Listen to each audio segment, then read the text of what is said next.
and what its potential is. If you live in Florida, Floridians, listen up. Continue to keep an eye on this tropical wave that's moving across the Atlantic Ocean toward the United States. The system odds of strengthening into a tropical depression has increased. It could be a storm by the weekend, and it could remain the same. But right now, there's a 60% chance that this storm out there could organize and become a tropical storm or a hurricane. If that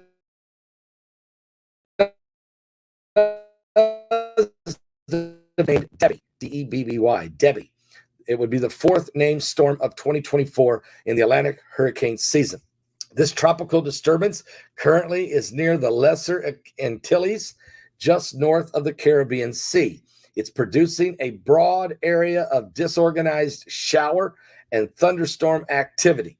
And while its development is currently slowed as it's moving through some very dry air caused by some dust from the Sahara Desert in Africa, has actually created dry air, keeping it from organizing. But that's about ready to pass. Its environmental conditions are forecasted to gradually become more conducive for the development while the system moves generally west-northwestward over the Great Antilles toward the Bahamas. And as it gets closer to the Bahamas, then things is going to organize. A tropical depression could form by this weekend while the system is near the Greater Antilles. And then it will head toward the Bahamas and or toward Florida, according to forecasters. There's still a number of questions about this storm, guys. That's why I'm asking you to start praying now.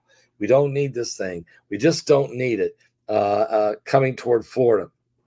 Matter of fact, we just don't. At this time, there remains, though, a great deal of uncertainty in the terms of the placement, the track, the eventual strength.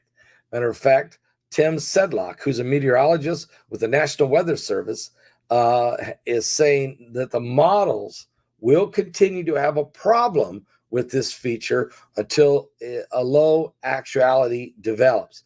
Right now, it's too disorganized. And that dry air, that dust from the Sahara Desert in Africa is keeping this storm disorganized. Now, should the storm track north of the Big Island in the northern Caribbean later this week, then it would more likely be a concern for the east coast of the United States later on, according to meteorologists and climatologists.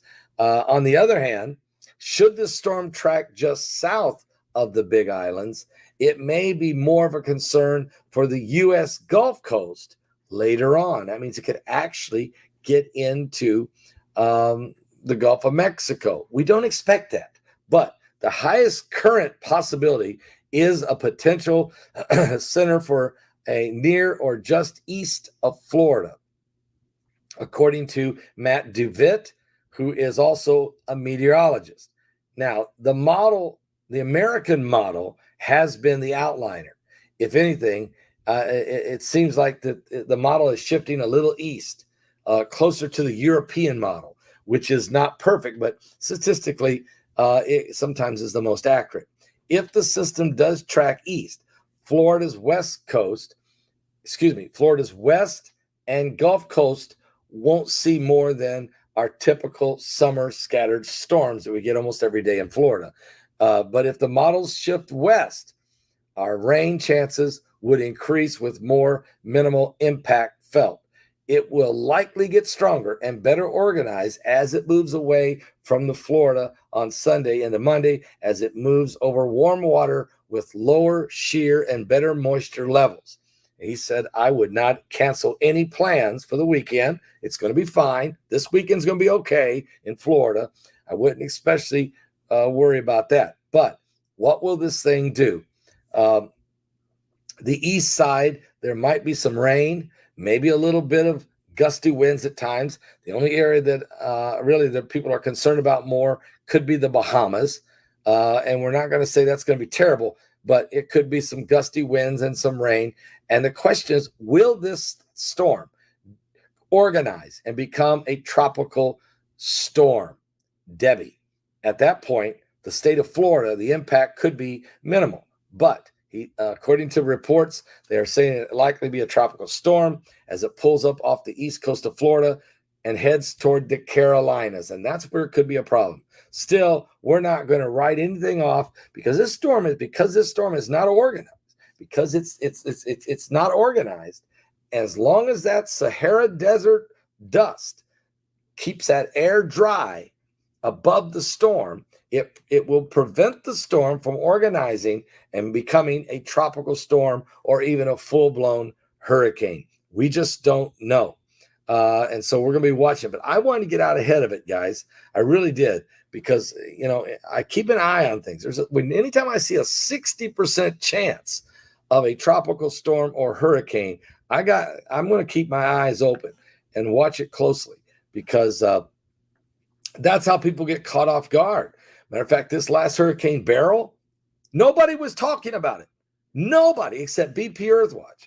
He was the only guy that was actually talking about, be careful, something could organize, he said, down there in the Gulf of Mexico. And so this is, and there's BP just stepped in. The storm's picking up with a few storms wrapping around it. You're right, BP. That's why BP's watching it. That's why I'm watching it. It's because we don't trust them. Okay.